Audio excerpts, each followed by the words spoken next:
Bonjour à tous, merci de regarder aujourd'hui aussi cette vidéo du mini-séminaire sur la loi du Messie, de l'amour à l'amour. Donc j'espère que tout se passe bien de votre côté. Donc aujourd'hui aussi nous allons continuer à étudier le chapitre 1, ici et maintenant la pensée d'Elohim. Et aujourd'hui nous allons lire la dernière section du chapitre 1, la section 5. La tâche d'un sauveur est lourde à une époque où vivent 8 milliards d'individus. Jusqu'ici, et donc nous avons étudié beaucoup de choses.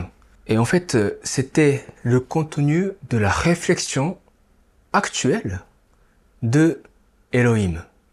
Le nom d'ancienne réincarnation de Seigneur El-Kontaré, le Dieu de la Terre. C'est à ces choses-là que pense Elohim. Voilà. Ou le Seigneur El-Kontaré qui guide et observe l'évolution de l'humanité depuis plus de 300 millions d'années, voire davantage, si on parle de l'histoire de l'humanité dans d'autres planètes plus anciennes que notre planète Terre. Voilà. Je vous renvoie, encore une fois, à la loi du soleil, ou bien à la première section de ce chapitre 1. Donc, d'un point de vue de Dieu de la Terre, voici les problèmes qui s'imposent à l'humanité actuellement. C'est ça, en fait, le contenu que nous avons étudié jusqu'ici.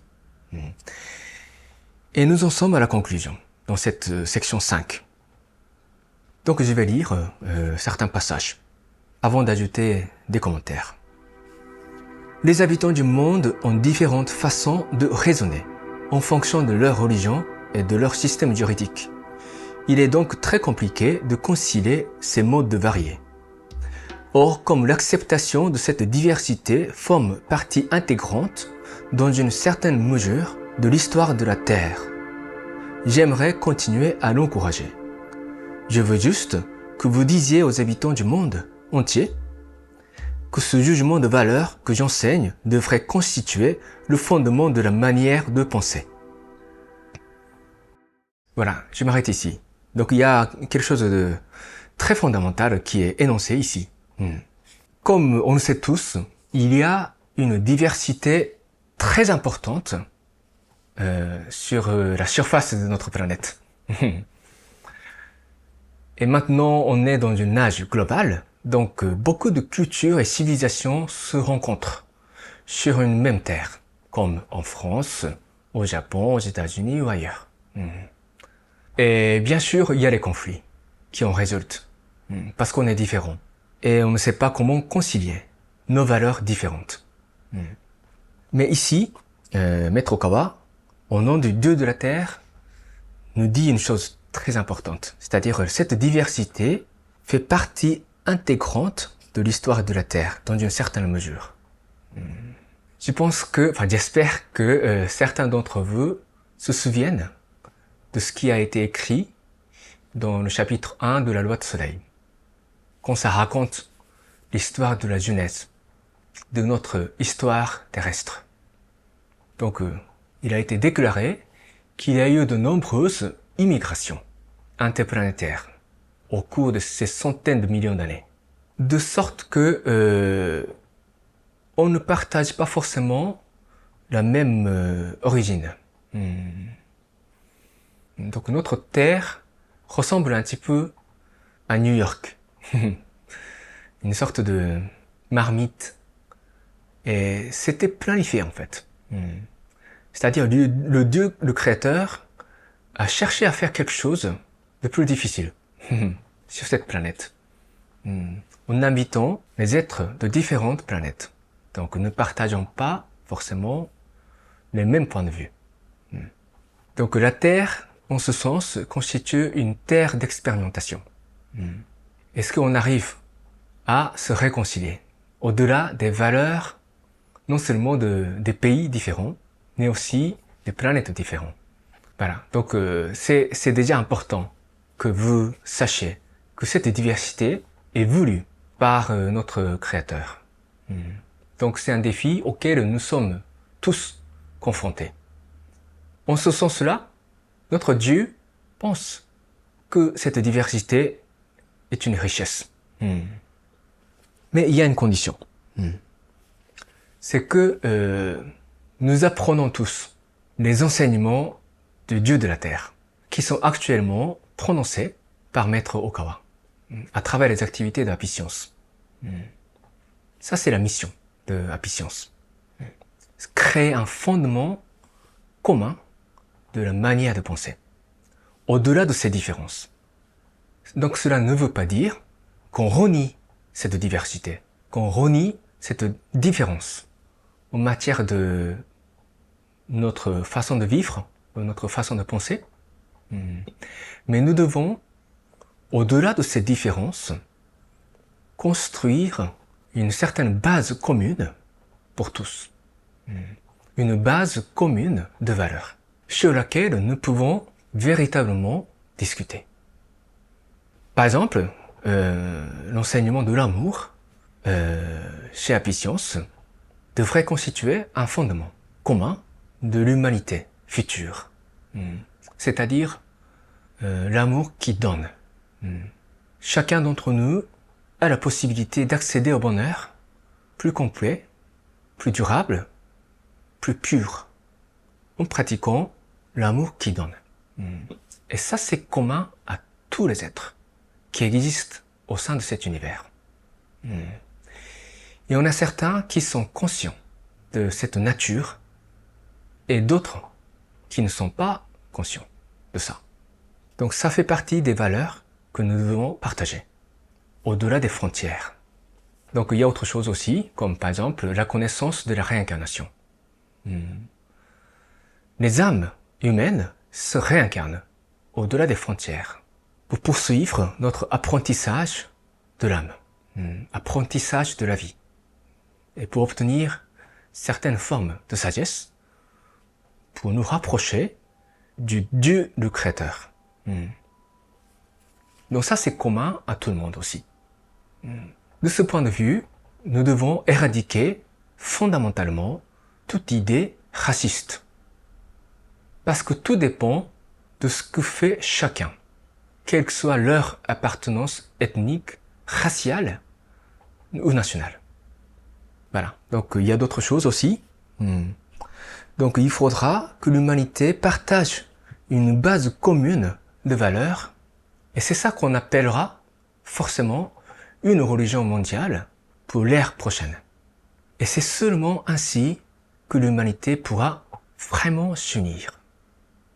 Et sans ça, quelles que soient les belles paroles prononcées par nos dirigeants politiques et diplomatiques, nous ne serons jamais unis. Donc ça, c'est le message du Messie. Voilà. Donc je vais lire la partie suivante. J'ai déjà indiqué que de nombreuses erreurs sont commises par les dictatures et autocraties communistes à parti unique. Mais la démocratie à l'occidentale commence aussi à présenter de nombreuses caractéristiques dangereuses. Dans les sociétés démocratiques également, certains endroits sont en passe de devenir totalitaires. Les gens sont en train d'uniformiser leurs opinions concernant la question des droits de l'homme et du changement climatique. Sur ce point aussi, j'ai l'intention de dire ce qu'il faut dire si je ressens un quelconque danger. Ok, donc c'est une mise en garde contre les sociétés démocratiques à l'occidental. C'est mieux que des régimes totalitaires, communistes, mais il y a aussi des aspects dangereux. Dangereux dans le sens où ça mène au déclin et à la corruption des âmes, des individus qui y vivent. Donc sur la question du changement climatique, ça devient presque une religion, surtout en France et en francophonie, je le sais très bien. Ça prend une allure tout à fait religieuse, dans le sens où on n'admet aucune opposition à ce constat. Mais Maître Okawa met en cause cette question aussi, concernant le changement climatique, ou le réchauffement de la Terre. Donc on va voir ça plus en détail dans les chapitres qui suivent. Donc je vais parler plus loin dans cette section. Alors, donc je vais continuer. Oui, il existe des différences entre les hommes et les femmes. En devenant trop progressiste sur cette question, on peut faire de ce monde un endroit difficile à vivre. Lorsque El Kantara a créé les êtres humains, il les a séparés en hommes et en femmes. C'est bien là une grande orientation fixée pour la Terre. Certaines personnes sont en train de changer d'avis parce que les sexes peuvent à présent être modifiés artificiellement grâce à une technologie biologique ou médicale. Or, il nous faut aussi considérer si c'est vraiment là le bon choix du point de vue de l'âme. Bien sûr, les droits de l'homme sont importants, mais une permissivité excessive peut également nous faire chuter entre les mains du diable. Voilà, donc ça c'est une grande remise en question contre les mouvements LGBTQ. Ce point a été relevé aussi lors de la récente grande allocution de Maître Okawa qu'il a donnée le 7 juillet 2022 au Japon. Je mettrai le lien dans la description YouTube de cette vidéo, l'extrait de cette conférence, dans lequel il parle aussi de cette question de LGBTQ. Donc si vous êtes intéressé, vous pouvez regarder par ce lien. Ok? Donc, le Dieu de la terre a créé hommes et femmes séparément. Et c'est en termes de notre corps physique, le véhicule des incarnations de notre âme. Et ça, c'est une grande orientation fixée pour la Terre, notre planète. Parce que nous savons que d'autres planètes, il n'y a pas forcément deux sexes. Il y a une planète sur laquelle il n'y a qu'un seul sexe. Donc la reproduction est possible entre les mêmes sexes sur ces planètes. D'autres planètes, il y a un troisième, quatrième sexe. Donc ainsi, c'est varié selon l'orientation de la création sur chaque planète. Ça, c'est un aspect très important qu'il faudra inclure dans la religion mondiale de la prochaine ère. Parce que ce n'est pas suite à la recherche scientifique et technologique que nous pouvons arriver à cette conclusion. Ce sera toujours le travail des chefs religieux et des religions d'enseigner cette vérité première. Donc je répète, Dieu a créé les hommes et les femmes séparément. Ils ne sont pas les mêmes. Donc, physiquement parlant, les hommes et les femmes sont destinés par le Dieu de la création à s'aimer et à former un couple pour se reproduire. Ça, c'est la loi déterminée dès le début de l'histoire de l'humanité. Donc ça c'est un point que nous ne pouvons pas changer.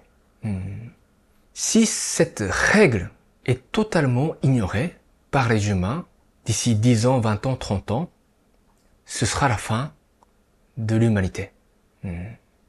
Les croyants devront ne pas franchir cette ligne. Bien sûr, il y a des personnes à orientation sexuelle différente. Ça, c'est vrai. Et même s'ils ne sont pas normaux, à partir de ce point de vue, personne n'est légitime en les attaquant, en les chassant de la société. Mais il faut toujours conserver cette valeur traditionnelle d'un couple entre hommes et femmes. Sinon, l'humanité sera détruite. Ça, c'est très important. Parce que une société entière ne peut pas aller à l'encontre de la volonté du Créateur. Donc, les rapports sexuels de type LGBTQ constituent et constituera toujours une anomalie pour les êtres humains. Ça, c'est la ligne à ne pas franchir. Il peut y avoir des gens anormaux. Et Apicius ne va pas jusqu'à affirmer que tous les homosexuels vont tomber en enfer. C'est pas ce que nous disons, parce que ce n'est pas la réalité. Nous connaissons quelques anges de lumière qui ont été des homosexuels ou bisexuels lors de leur incarnation terrestre. Donc ça ne détermine pas tout de suite la dignité de l'âme de chacun. Donc ça, il faut bien garder à l'esprit. Je ne suis pas en train de dire de revenir au temps de la règne du catholicisme. Mais ça constitue une anomalie. Voilà, c'est ça qu'il faut pas franchir. Ok? Je pense que ça c'est primordial, surtout pour les occidentaux. Donc je vais continuer la lecture. Donc, avant tout, ayez la foi. Écoutez les paroles de Dieu. Ne négligez pas la sagesse accumulée par l'humanité depuis une longue période de temps. La science et la prospérité matérielle peuvent être acceptées en se fondant sur le discernement, à condition de ne jamais oublier que ce monde n'est pas la demeure ultime des êtres humains. La terre n'est qu'un lieu d'entraînement pour l'âme. Souvenez-vous-en bien et recherchez la sagesse vous menant à choisir ce qui est bien parmi la diversité des valeurs. C'est également notre travail de préserver cette terre afin de pouvoir continuer à l'utiliser pendant longtemps comme lieu d'entraînement pour raffiner une telle sagesse. Ok, je m'arrête ici. Voilà, donc vraiment, ces déclarations sont cruciales pour les êtres humains. Donc, il faudra avoir la foi. Vraiment, c'est si simple. C'est tellement simpliste et beaucoup de personnes se moquent de ça. Mais ça, c'est vraiment crucial, fondamental pour tous les êtres humains. Ok. Et ensuite, écoutez les paroles de Dieu. Donc, c'est au Messie de parler au nom de Dieu. Donc, nous devons l'écouter. Et il faut jamais négliger la sagesse accumulée par l'humanité depuis longtemps. Donc, dans la tradition, il y a quelque chose de assez essentiel pour former une sagesse universelle des êtres humains. Donc ça, c'est une remise en cause de toute idée progressiste. Progresser, ça veut dire quoi? Progresser dans le sens de renier la tradition, ce n'est pas du véritable progrès. Parce que la nature des êtres humains ne change jamais. Depuis la nuit des temps. Depuis que cette grande orientation pour la Terre a été fixée et depuis que les humains ont été créés sur cette planète, la nature de nous les êtres humains n'a jamais changé. Donc le progrès se réalise seulement lorsque beaucoup de personnes deviennent de plus en plus conscients de leur véritable nature en tant qu'âme et apprennent comment faire épanouir cette nature véritable au cours de leur incarnation terrestre. C'est ça en fait le vrai progrès. Donc le déni de la tradition n'est pas le progrès. Et la Terre n'est qu'un lieu d'entraînement pour l'âme. Donc ce n'est pas la demeure ultime des êtres humains. C'est ça en fait le point de vue qui se perd de plus en plus parmi nous. De plus en plus de gens deviennent matérialistes de nos jours, au fur et à mesure que ce monde devient de plus en plus confortable grâce à l'avancée technologique. Donc on voit bien que l'avancée technologique n'est pas le synonyme du progrès de notre âme. Donc ça c'est le plus grand défi de notre âge. Ok, alors donc je vais continuer la lecture. Je sais que la vérité sur l'au-delà n'est pas encore largement connue, mais je veux que les enseignements d'Apicience atteignent chaque coin de la Terre. Cet objectif va encore prendre un certain temps. Mais nous avons déjà des membres dans plus de 160 pays. Notre pouvoir ne sera pas suffisant s'il s'arrête au Japon. Si une graine est plantée dans votre pays, veuillez la faire germer et fleurir là-bas. Transmettez-la à des dizaines de milliers, à des centaines de milliers, à des millions de personnes et aidez-les à croître. Chaque pays a ses propres conditions.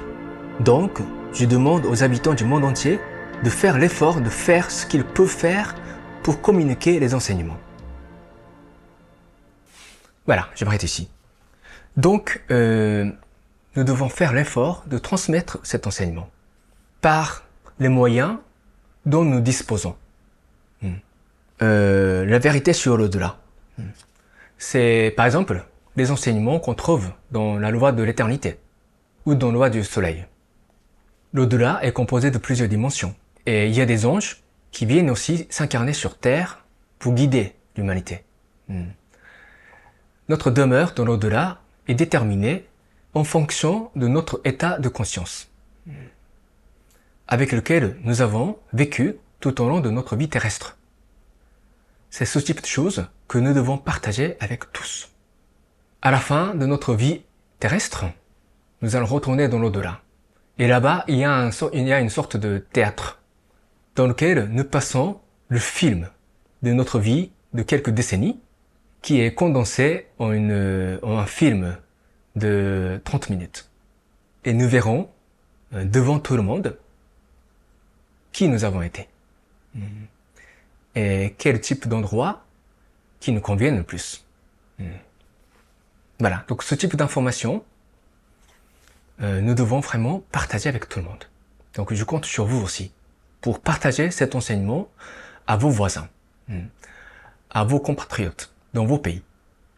Il faut faire l'effort pour changer le monde, pour sauver l'humanité. Sauver l'humanité de cette illusion matérialiste qui invitera le vrai danger aux humains. Donc je continue. Et à la lumière des informations publiées par Apicience, si vous trouvez quelque chose à redire aux politiques et à l'économie actuelle, ou dans les actions effectuées par les médias, jetez-leur la pierre en exprimant votre opinion. Si vous voyez quelque chose qui dérape, je veux que vous le disiez clairement. Voilà, donc ça c'est un appel de la part de Maître Okawa.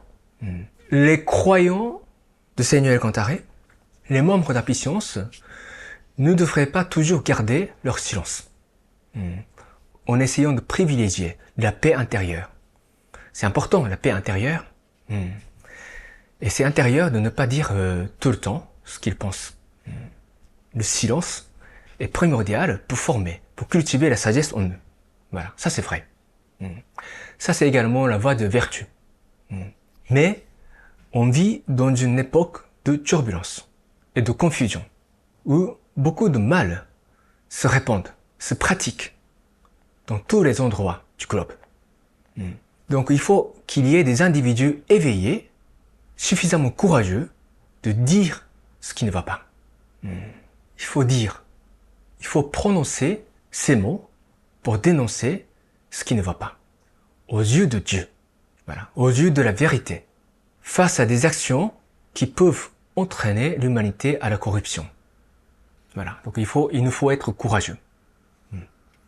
Voilà, donc je vais continuer. Il y a beaucoup de points dans cette section, mais c'est la conclusion, donc beaucoup de choses sont importantes. Il nous faut ainsi surmonter ces temps difficiles. Je vais continuer à lutter en me fondant sur le principe de protéger ceux qui ont la foi. Écoutez-moi tous. La crise liée aux maladies, y compris le coronavirus, est aussi un problème engendré par une sorte de matérialisme. Ne vous déclarez pas facilement vaincu. Il faut acquérir plus de force sur le plan spirituel. Faites passer ce message, je vous le demande sincèrement. Ok. Donc il parle de la difficulté de notre temps actuel, avec surtout la pandémie du coronavirus. Il a dit, je vais continuer à lutter en me fondant sur le principe de protéger ceux qui ont la foi. C'est une déclaration qui peut choquer certains. Moi, je n'ai pas la foi, donc je ne serai pas protégé. Mais, comment dire, le miracle, grâce au pouvoir de la foi, ça c'est la vérité. Ça s'est produit au cours de l'histoire et ça se produit aujourd'hui. Le miracle se produit grâce à la force de la foi. Parce que ceux qui ont réussi à conserver la foi en Dieu sont des êtres précieux dans notre époque contemporaine. S'il n'y a pas de foi en Dieu dans notre monde terrestre, ça ne peut plus fonctionner en tant qu'une école de l'âme. Donc c'est une condition primordiale. C'est une condition sine qua non de la survie de l'humanité sur Terre. Donc Dieu protégera ceux qui ont la foi en Dieu au sens véritable du terme. Pas la foi hypocrite, la foi authentique. Et on ne parle pas forcément de l'appartenance à des groupes religieux. La foi, c'est dans le cœur. Hein? La foi en Dieu, c'est dans le cœur. Si votre foi est vraie ou non, c'est seulement vous qui le connaissez. Ok? Donc, il y a cet aspect. Moi, je ne peux pas cacher cette vérité. Les croyants seront protégés par Dieu. Si vous reniez carrément la foi en Dieu, Dieu aura beaucoup de difficultés pour venir vous aider. C'est comme ça. Parce que son aide ne passera pas par votre conscience. Donc c'est très difficile. Donc c'est pour souligner l'importance de la foi. Et la foi a certainement un pouvoir miraculeux pour augmenter notre force d'immunité et notre force de guérison. En matière de guérison, il y a beaucoup de cas de miracles produits chez Happy Science. Ça c'est vrai, il y a des milliers de cas de guérison miraculeux que le monde médical ne trouve aucune explication. Concernant le coronavirus aussi. Par exemple, il y a un morceau de musique que Maître Okawa a composé lui-même qui s'intitule The Thunder. Ça veut dire le foudre. Donc c'est une chanson sans parole. Il y a des personnes qui sont contaminées par le coronavirus et qui ont écouté cette musique et qui ont guéri par la suite. Ça c'est réellement produit. Donc il y a des cas de miracles comme ça, grâce à la force de la foi. C'est sur ce point que certains médias nous attaquent. En se moquant de nous, Happy Science se déclare détenteur de pouvoirs miraculeux de guérison contre le coronavirus, grâce à leur foi en leur Dieu. Libre à eux de critiquer. Mais nous poursuivons la vérité chez nous. Et la vérité, c'est que il y a véritablement cette force de guérison, engendrée par notre foi authentique. Donc libre à vous aussi de croire à ça ou non, mais je vous suggère d'y accorder foi, parce que ça c'est la vérité. Ok. Donc je continue. À présent, la population mondiale s'élève presque à 8 milliards d'individus. Si plus de la moitié d'entre eux, la majorité, a des pensées erronées, ou en d'autres termes, s'ils essaient de créer un monde dépourvu de foi, ceci entraînera une répercussion. Alors, avant que cela ne se produise, je veux vraiment changer la façon de penser de l'humanité. Je pense que c'est là le travail du Sauveur. Voilà, j'aimerais être ici. Donc, un monde dépourvu de foi. Ça, c'est un monde qui entraîne les êtres humains dans l'enfer. Un monde dépourvu de foi ne permettra pas aux âmes qui s'y incarnent de progresser sainement et spirituellement. Comme ça, le système de la réincarnation même ne fonctionnera plus, engendrant beaucoup d'âmes qui finissent en enfer. Bien sûr, l'enfer n'est pas celui qui est évoqué dans le christianisme. Ce n'est pas un endroit où les âmes sont condamnées pour l'éternité. On peut s'en sortir à force de se repentir et changer la mentalité. Et changer la vibration de leur âme. Ils peuvent remonter au ciel et peuvent recommencer leur réincarnation terrestre. Mais quand même, la chute en enfer, à la fin de chacune de nos vies terrestres, c'est un échec. Donc un monde où les âmes tombent de plus en plus en enfer n'est pas un monde accepté par le Dieu de la création. Il a envoyé le Messie sur terre il a envoyé même une partie de son âme dans le corps de Maître Okawa, qui se consacre jour et nuit à transmettre son message du salut aux humains. Malgré cet effort du Messie, si l'humanité choisit de ne pas l'écouter et de s'enfoncer dans les ténèbres de l'ignorance spirituelle et transformer ce monde en un monde dépourvu de foi. Maître Okawa dit que cela entraînera une répercussion. Et ça, c'est très grave comme affirmation. Je ne vais pas parler en détail, mais ceci entraînera des crises mettant en danger la survie de l'humanité actuelle. Donc il faudra que l'humanité change leur façon de penser en s'offrant encore une fois à la foi. La foi plus universelle. Pas la foi ancienne. Ça, c'est le travail de la puissance, en fait. Donc c'est des enseignements de la puissance qu'il y aura une nouvelle religion mondiale. J'en suis convaincu. Donc je vais lire la dernière partie de cette section. Mon travail cette fois est lourd. Le monde est vaste d'un si grand nombre de pays. Aussi, à un moment comme celui-ci, où un virus est partout à l'œuvre, nous ne pouvons voyager librement. Mais même ainsi, quoi qu'il advienne, nos enseignements doivent traverser victorieusement ces turbulences pour continuer à se diffuser. J'y crois fermement. Je vous prie de construire votre vie et votre travail sur la foi comme pilier principal et veuillez transmettre à autant de personnes que possible la façon juste de vivre en tant qu'être humain. Et voici la fin de cette section. Donc si vous êtes d'accord avec ce qui a été dit dans le livre ou dans les autres enseignements de la puissance, je vous encourage fortement d'avoir le courage d'en parler aux autres. Partagez ce que vous avez pu apprendre ici, aux autres. Parce que le changement des esprits et des mentalités ne se fera au final qu'au niveau individuel.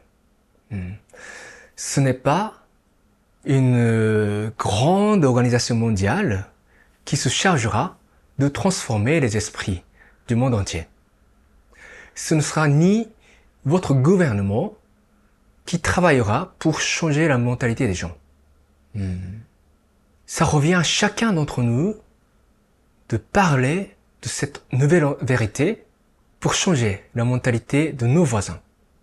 La transmission véritable de la vérité s'effectue toujours de cœur à cœur. De cœur à cœur. C'est là l'œuvre aussi des anges. Donc l'objectif ultime de la puissance, c'est de créer beaucoup de nouveaux anges ici sur Terre.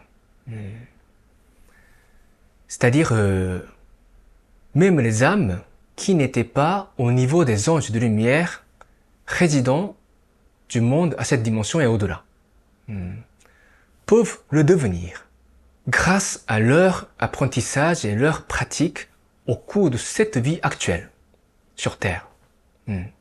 C'est possible parce que le progrès est la finalité inscrite au fond de chacune de nos âmes. Donc nous pouvons progresser pour devenir anges aussi. Donc le mouvement de la puissance est aussi un appel à chaque individu de devenir nouvellement des anges de lumière. Voilà, donc j'espère que parmi ceux qui écoutent ce mini-séminaire, il y aura certains qui seront prêts à répondre à cet appel du Seigneur El Contaré. Ok? Et ensemble, nous allons fonder un mouvement de plus en plus large, de plus en plus puissant, pour porter la voix du Messie, la voix de celui qui protège la terre et changer l'avenir de l'humanité. Voilà. Donc ça, c'est le message de la section 5 et du chapitre 1. Ici et maintenant, la pensée d'Elohim.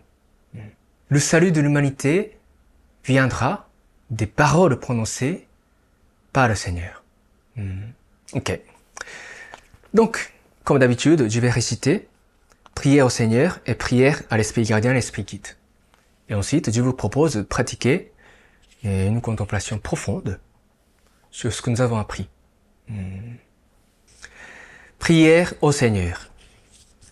Seigneur El Cantaré, origine de toute lumière, de toute force, de toute sagesse, de tout amour.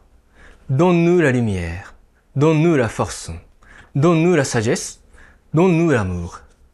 Seigneur, notre Père, protège cette terre, planète d'amour. Garde-nous de tous les maux. Donne-nous le futur. Ô Seigneur, nous te remercions sincèrement de nous avoir donné la lumière. Nous te rendons grâce du fond du cœur.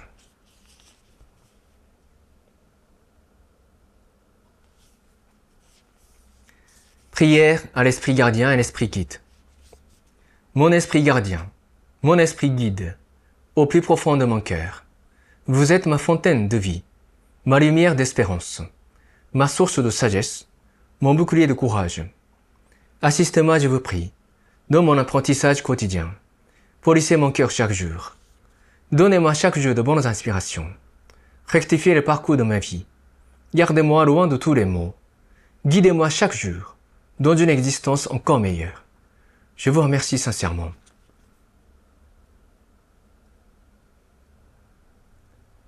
Voilà, maintenant nous allons commencer la contemplation. Je vous remercie de bien redresser votre dos, s'il vous plaît. Et fermez vos yeux légèrement. Et relâchez vos épaules. Et détendez-vous, tout en gardant votre dos bien redressé. Et commencez à harmoniser votre respiration. Ralentir son rythme. Faites descendre votre inspiration jusqu'en bas de votre abdomen, au niveau de votre deuxième chakra. Et expirez lentement et calmement.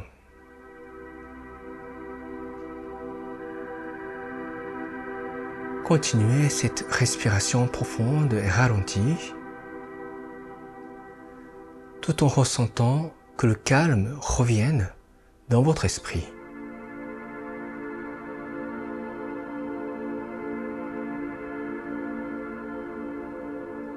La vibration de la surface de votre esprit s'apaise petit à petit, comme la surface d'un lac au fond du forêt ou au fond de la montagne où il n'y a aucune vague.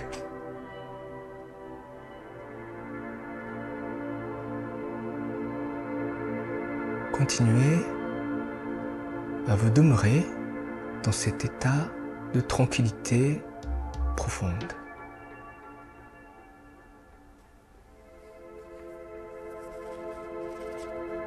Aujourd'hui, je vais vous proposer de contempler sur cette phrase. La terre n'est qu'un lieu d'entraînement pour l'âme. La terre n'est qu'un lieu d'entraînement pour l'âme. Qu'est-ce que cette phrase signifie pour chacun d'entre vous?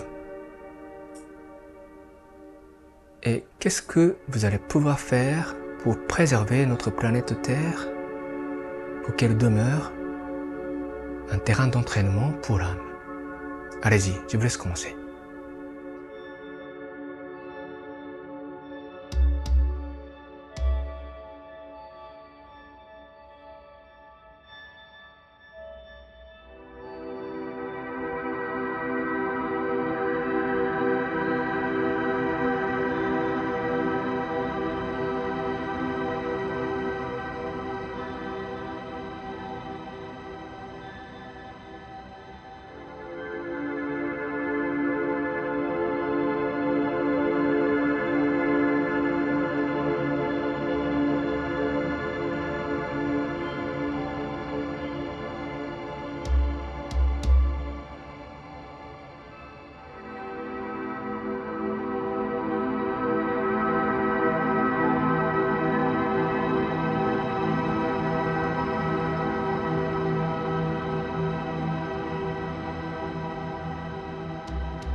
Ok, terminez votre contemplation.